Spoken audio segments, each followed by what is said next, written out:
In Lagos, beauty was everything. From the airbrushed faces on billboards in Lekki to the perfectly filtered selfies on Instagram, it was clear, in this city, your looks were your currency. And no one understood this better than Zara Okechukwu. At 25, Zara had the kind of beauty that made traffic stop, literally. Skin like sun-kissed caramel, eyes the color of old wine, and a figure sculpted by both nature and the gym.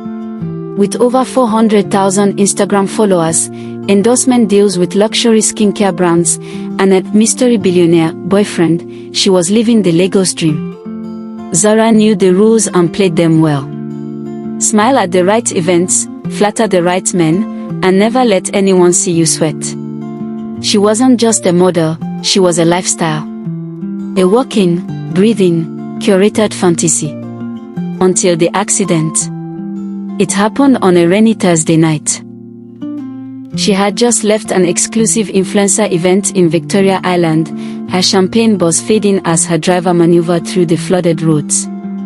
Then, in a blink, a drunk Danfo driver veered off course and crashed into her car. When she woke up in the hospital 2 days later, her world shifted. Ms. Okechukwu, you suffered second-degree burns on your face and upper torso, the doctor said, gently.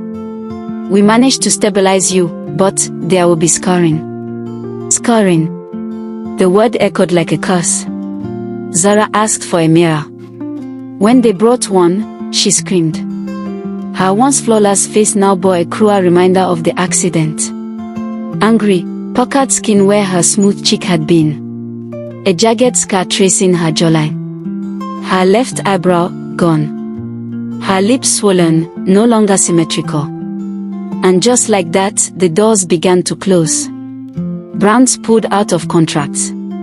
Her manager stopped taking her calls. Even her billionaire boyfriend sent a text that read, "So sorry babe. Just not sure I can do this right now. Praying for your healing." He blocked her the next day. The first weeks were the hardest. She shut herself inside her Lekki apartment, curtains drawn, mirrors covered. Her phone buzzed with pity messages and viral hashtags, #PrayForZara, #TrueBeautyIsWithin. But they all felt like knives. They wanted to feel sorry for her from a distance, not truly see her. Then came the betrayal that broke her completely. Her best friend, Mimi, posted a video on TikTok, "Life is unpredictable. 1 minute you're on top, the next you're gone. Protect your energy." Overlaid were clips from Zara's old shoots, paired with dramatic music. Comments poured in. She should have saved money instead of living for clout. Beauty fades. Should have had brains too. Mimi replied with heart emojis and thank you messages.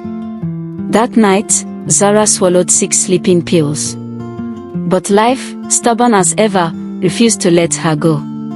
She began therapy reluctantly. Her mother had insisted.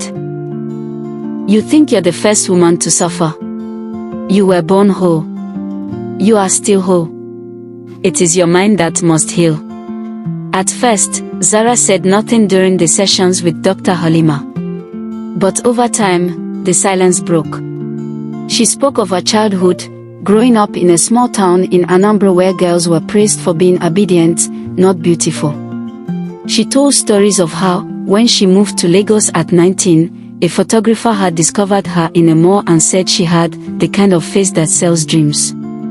She talked about the surgeries, the dieting, the whitening creams, the loneliness of always performing perfection. And one day, she cried. Really cried. Dr. Halima handed her a box of tissues. Zara, your beauty was never your weakness. But it shouldn't have been your identity either.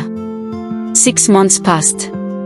The scars had faded slightly, but they remained. Still, something in Zara had shifted.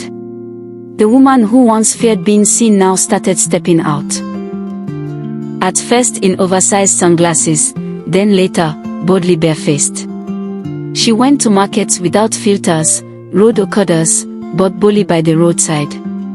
She began volunteering at a burn survivor support group in Yoba, where she met Kamsi, a 17-year-old girl who had survived a fire set by her jealous boyfriend. "You used to be a model?" Kamsi asked one day. "Yes," Zara said, smiling softly. "But you're still beautiful." "Different, but beautiful." Zara's eyes welled up.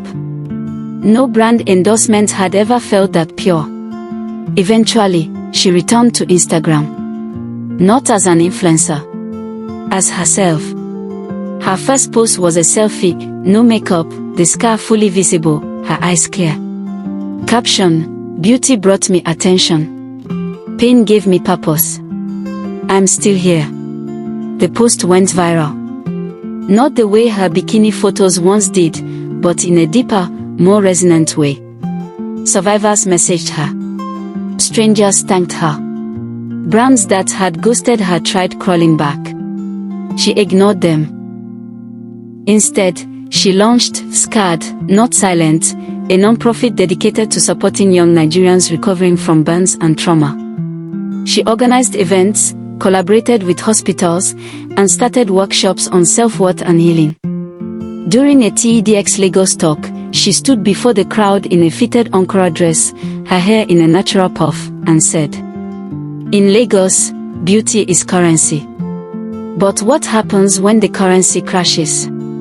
You learn that your real value was never in your skin, but in your soul." "I was burned, yes. But I was also reborn." The room erupted in applause. A year after the accident, Zara sat on a bench at Freedom Park, the hum of traffic and distant music filling the air. Kamsi sat beside her, giggling at a meme on her phone. "Can you believe people used to pay you just to post about soap?" she asked. Zara laughed. "Girl, they paid a lot. And I spent even more. But now..." Zara looked around. At the open sky.